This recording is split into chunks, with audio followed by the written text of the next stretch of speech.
Daily Life English Podcast. Hello, everyone, and a huge welcome back to the Daily Life English Podcast. I'm Alex. And I'm Chloe. We are absolutely thrilled to have you here with us today. Whether you're listening while doing the dishes, walking in a park, or drinking your morning coffee, thank you for hanging out with us. Today, we're discussing a sentence that I think every single person on Earth has said at least once. In fact, some people say it every single day. That sentence is, I will do it tomorrow. Oh, Alex, that sentence is my worst enemy. It sounds so innocent, doesn't it? Tomorrow is a new day. I'll have more energy tomorrow. I'll be more focused tomorrow. But usually when tomorrow actually arrives, what happens? We say it again. I'll do it tomorrow. It becomes a never-ending loop. Exactly. Today we want to dive deep into why we constantly push things to tomorrow, how this habit affects our daily stress levels, and what practical changes we can make today to stop this cycle. I love that. Let's start by looking at why we do this. Chloe, when you have a task, let's say filing your taxes or cleaning out a messy closet, and you say, I'll do it tomorrow, what is actually happening in your mind? Well, in the moment, it gives me a feeling of temporary relief. When I look at a boring or difficult task, my brain feels a little bit of stress. By telling myself, I don't have to do this right now, I can do it tomorrow, that stress instantly goes away. I feel good, at least for a few hours. Right, it's a short-term reward. Your brain gets to relax right now. But the problem is you are just pushing that stress into the future. You are making future Chloe suffer. Exactly. Future Chloe is always much busier and more stressed than present Chloe. In English, when we delay a task like this, we often use the phrase to put something off. Yes, that is a fantastic phrasal verb to use in daily life.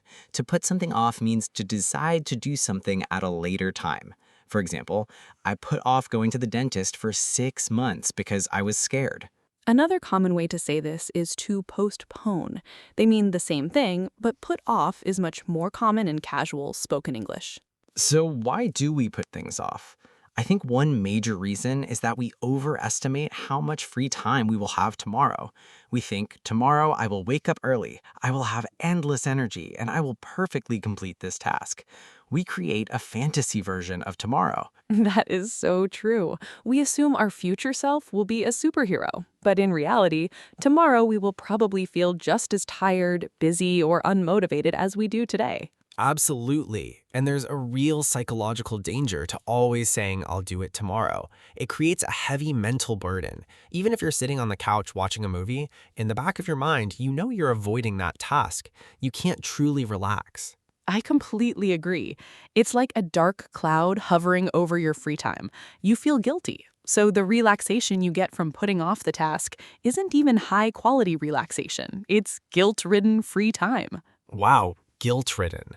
That means filled with a deep sense of guilt or regret. And it's a perfect description. You're watching TV, but you're feeling bad about yourself the entire time. So how do we stop this? How do we break the habit of trusting this fake version of tomorrow? One method that works incredibly well for me is changing my internal dialogue. Instead of asking myself, do I feel like doing this right now? Because the answer will always be no, I ask myself a different question. What do you ask instead? I ask, will doing this right now make my tomorrow easier? If the answer is yes, I try to force myself to do it as a gift to my future self. It shifts your focus from your current comfort to your future peace of mind. I really like that perspective. It's like being kind to your future self. Another great strategy is what psychologists call implementation intentions, or simply if-then planning. How does that work in daily life? Instead of having a vague goal like, I need to study English tomorrow, which is easy to put off, you make a specific rule. For example, if I finish my lunch, then I will immediately sit down and study English for 15 minutes. So you connect the task to an action you already do every day. You don't have to think about it or make a decision. The decision is already made.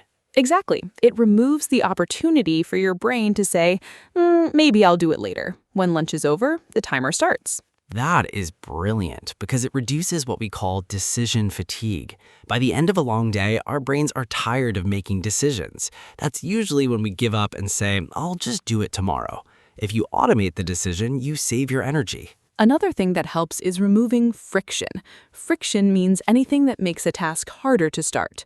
For example, if you want to exercise tomorrow morning, but your workout clothes are hidden in a drawer and your shoes are in the closet, that's friction.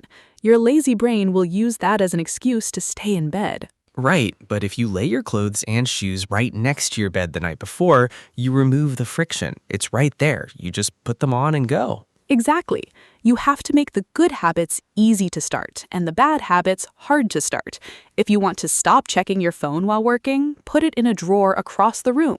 Create friction between you and the distraction. Let's think about this from the perspective of a language learner. Many of our listeners might say, I want to practice my English speaking, but I'll start tomorrow. What advice do we have specifically for them? My advice is to lower the bar. Sometimes we put things off because our expectations are too high. We think we need to study for an hour, or read a whole chapter, or speak perfectly. Lower the bar to something so small that it feels impossible to fail. Like what? Tell yourself, I'm just going to write one sentence in English today, or I'm going to listen to just 2 minutes of a podcast. That's it.